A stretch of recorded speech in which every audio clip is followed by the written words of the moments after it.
So you just woke up in New Eden and you're wondering what the absolute best start is in EVE Online? Well, strap in today because we're covering everything from picking the right faction to making your first ISK to joining your first Corp and making sure you pick ships that won't explode the moment you undock. Let's make your first days in EVE less lost in space and more billionaires in training. So if you want the best EVE guides, you came to the right place.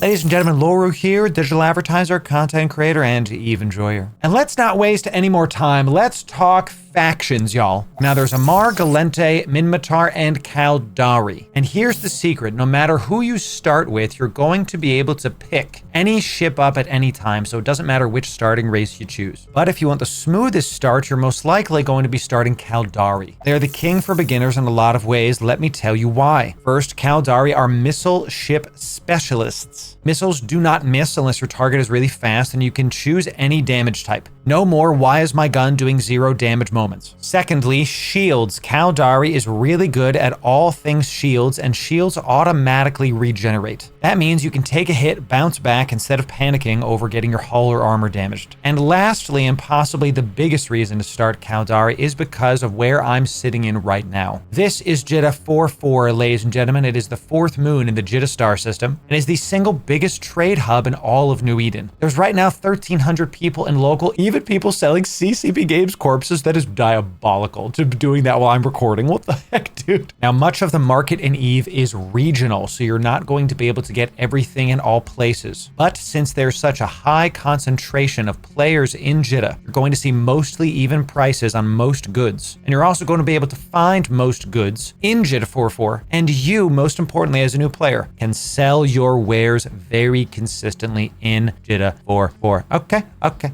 But hey, if you want to fly some rusty Minmatar ships or go full space paladin with Amar, you do you. Just know that Caldari makes life easier if you're brand new. So here are some top ISK making methods for beginners. The first is going to be exploration, and I recommend exploration for a couple reasons. What exploration is scanning down relic and data sites. And this is not just a fun activity that you can use to make some ISK, but it's also a really good way to practice flying around the game, getting used to going out into the wild blue yonder, what's on that horizon. And you can do it with this ship. This is a Heron. It can be fitted into alphas as well. And this fit features a couple things we're going to use in order to make sure that y'all get the goodies as fast as possible. And I'm going to over-explain some of this, assuming many of you watching this are going to be brand new to the game. So make sure if you want to get all the goodies, you pause, bookmark the video, come back to the section. We'll have timestamps for you to make sure you snap to whatever you need. You're going to be using a core probe launcher 1. Let's talk about your ammo for that for just a sec. The sister core probes are going to increase your base probe strength by a lot, but they are very expensive. So if you can't afford them, go after core scanner probe 1s. This should be one of your first things you upgrade whenever you're looking to upgrade your Alpha Heron ship. Let's go to the mids, and the Heron has a ton of them. It's one of the reasons I recommend flying this ship over other explorers when you're brand new. You're going to bring both a relic and a data analyzer. There's 2 types of sites you can get into when you're doing exploration. Each one has unique loot comparatively, and since you're just starting out, you're going to be in high sec where there's tons of competition. Bringing just one kind of analyzer is not going to cut it. You need the options. So bring both and get that ISK. The second thing we got here is a micro warp drive. This is going to let you go very fast on grid. Your base speed without the warp drive on is 455, and with it on, you're going to go up to 3K. This is going to let you get close to those data sites as fast as possible. The faster you do the sites, the more you can get, and the less you will have competition-wise. If someone else that's brand new does not have a micro warp drive on, you will win. You're going to get there first. Next thing you're going to want is a cargo scanner. And what you're going to do with the cargo scanner is pretty simple. Let's say there's 3 cans you could hack when you warp into a site, and there's another enemy pilot on the site. How do you know which ones to hack? Well, that's where the cargo scanner comes into play. You're going to lock and scan down each one of these cans and pick the one that is the most ISK. Yes, you're going to be doing what's called cherry picking. Some people don't love this as a practice, but I'm telling you, when you're new, you got to take what you can get. So cherry pick away. Don't worry about it. Tell them Loru sent you. Now, if there's no competition there, feel free to get every single one of those cans and hack them all. Because if you finish a site, it'll encourage more sites to respawn. There's a delicate balance there between getting the most ISK possible and making sure that you get more sites spawn so you can keep that ISK train going. That's where the last ones here come in. This is the emission scope sharpener. This is going to help you to scan scan stuff down faster. And we have the auxiliary thrusters, which is going to help your on-grid speed working with the micro warp drive. Use this fit in high sec to get your feet wet on the exploration, but then I want you to go into wormholes and nullsec. If you get lucky in one of these, you're going to be able to net hundreds of millions of ISK, not a joke, but make sure you don't explode. This is another reason I want you to go out into dangerous areas of space, is you have to get used to losing ships. It's one of my main tips for you when you're a new player. Ships are ammo in EVE. We also say only fly what you can afford to lose. This is true. So once you get a couple of these herons and you've got your high sec route down, y'all yeet yourself into null, into wormhole space, and go get into dangerous areas of space. Go learn how it feels to have your heart pumping when you see a can worth 5 times the amount your ship is worth. Get the loot, get back to high sec, and enjoy your riches, baby. All right, the next thing we're going to talk about is mining. Mining is one of the most passive ways you can get ISK and is one of the easiest ways that you can enjoy getting ISK as a new player. And when should you mine versus explore? I always get this question. Well, exploration for me is a high octane thing that I really like to go out and go on an adventure. Bilbo Baggins style, you know, see what's on the other side of that mountain. If I had a really tense stream, if I had stuff going on that I'm just trying to relax, that's where mining comes in. That's where you can go to a rock and make some ISK, talk to your buddies in Discord, I don't know, maybe even get your second monitor content from your favorite content creator loaded up. So grab the Venture. It is the best starting mining ship, and it's basically free. Now, it's not glamorous, but it is going to make you some steady ISK. Let's talk about the fit and how you can use it. We're going to start with some Gaussian scoped mining lasers. These are actually cheaper as of the recording of this video, and they have better range. So all of you new bros that are watching this video, you're immediately better than the rest of your buddies that are mining because you have better mining lasers in your Venture. The next thing in the highs is a salvager. Now, don't sleep on this because when you're new, every bit of ISK counts. There's going to be mobs on the belt that are going to come attack you, but these mobs are super easy to kill. So you're going to fit 2 Tech 1 drones. Pick your favorite. It really doesn't matter which one when you're at this level. And then when the mob dies, it's going to drop some loot. It's also going to have a corpse that's going to be salvageable. And this salvage is really not worth it for a high-end player like me. But for you, every 10,000 ISK counts. So salvage it up and get that loot. And for the mids, you do want an afterburner to be able to get to your rocks faster. A little bit of shield buffer to be able to survive those rats hitting you. And finally, a survey scanner. This is going to scan the rock down to see how much of the rock is left. Very similar to our last section, exploration with the cargo scanner. And which ore should you mine?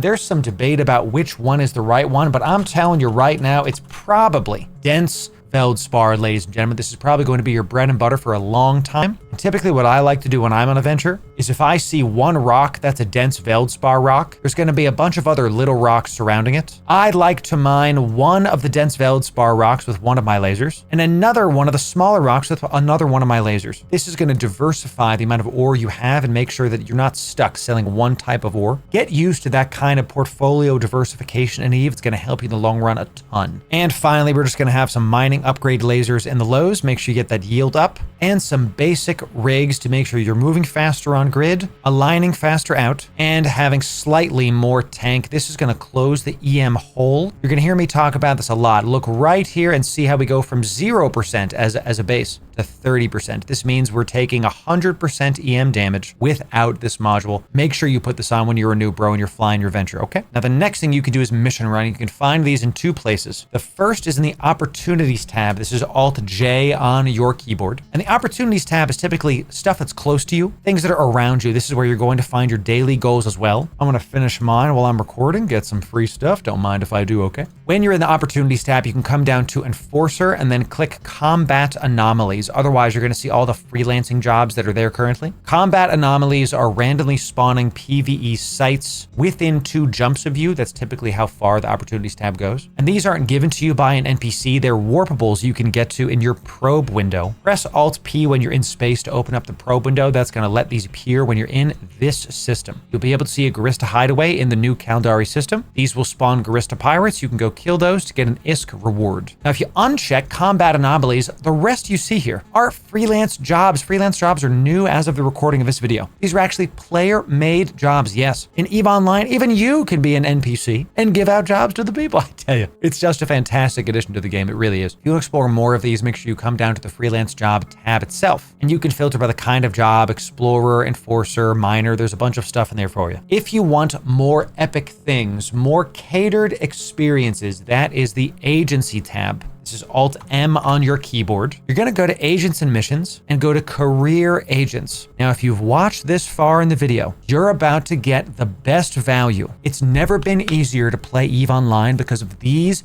missions right here. You've got Enforcer, which is your like PvE combat missions, Producer, which is like industrial, Soldier of Fortune, which is like PvP. Don't be scared, I believe in you. And then finally, another industrial entrepreneur that's like more market arbitrage, that kind of stuff. Each one of these is going to teach you a facet of EVE Online, and it gets better. Let's say you want to do PvE missions. You click Enforcer, you click Air Galente Enforcer skill plan. They literally spell out for you the skills that you should buy and train in order, so you don't have to guess about what you're training when you're doing this. They also give you some free ships, some free tips about how to fly stuff. So make sure you check out the career agents in the agency when you're just starting out. Choose your path, y'all. And while we're on the subject of skill points, if you use the link in the description, you get 1,000,000 skill points for free. This is going to finish most of one of those reward tracks. It saves you about 3 weeks of training. So enjoy, y'all. I do this for you for free. Thanks to the EVE devs for making this a possibility. And thanks to the literal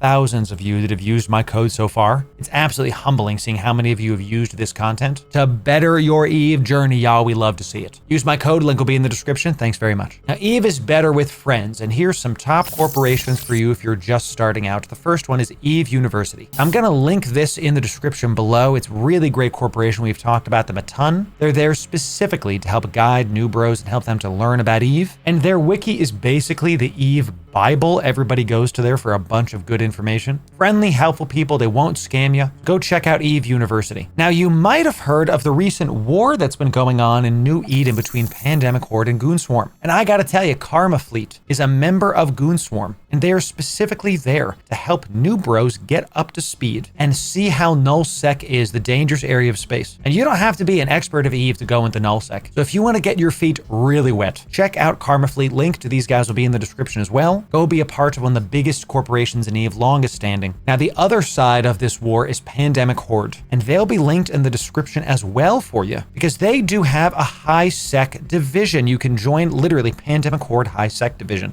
and you can learn the game and then easily transition into nullsec using this subcorp they have. So no matter which one you pick, Karma Fleet, Pandemic Horde, or EVE University, you're going to be able to have a great time and make great friends and connections in EVE. Now let's talk ships and what the best ships are to get into for your activity. We've already featured a couple for you. The Heron is extremely cheap and excellent for exploration. The Venture is going to be your go-to mining ship for a long time. For mission running, we do recommend the Cormorant. This is a destroyer, and if you right-click this and press Simulate, you're going to be able to get to the simulation window. It's only going to show you fits for the Cormorant, and if you have the Community Fittings tab opened, clicked on, you're going to be able to see all of these fits for you. These are fits made by the community that have been officially approved by CCP Games. They're in the game. So whether you want to do a basic combat Cormorant, only 4 million ISK, some starter faction warfare, 10 million ISK, but that's what you need for PvP. iBeast also has a high sec PvE Cormorant you can use to scan down sites and do basic combat missions. A destroyer is going to be something that you really use for a long time when you're just started, because they do so much more damage than a basic frigate. And finally, let's talk about the Hook build. This ship is going to be a little bit more expensive than your base ship because it is a faction ship. 12 million for the hull, but I'm giving you your first carrot. You get to fly a Hook bill, and you can do the Abyss. Now, we have full guides on the Abyss. We have a guide covering this exact ship. What I'm telling you is, if you're brand new to the game, getting a Hook bill and being able to do the Abyss in the Hook bill is going to help you to have an ISK printer on demand. So with the combination of exploration, mining, combat, and Abyss, not only do you have maximum options, but you have an excellent way to learn the game, each one bringing its own thing to the table. And with there being so much to learn in EVE, I wanted to make it super easy for all y'all. We've got a playlist right here for the best beginner guides. You can consume these especially while you're on that venture mining those rocks, and make sure that you go from new bro to ace pilot as soon as possible. And if you want the best EVE guide, subscribe right here. Thanks very much, everybody. We'll see you in the next video.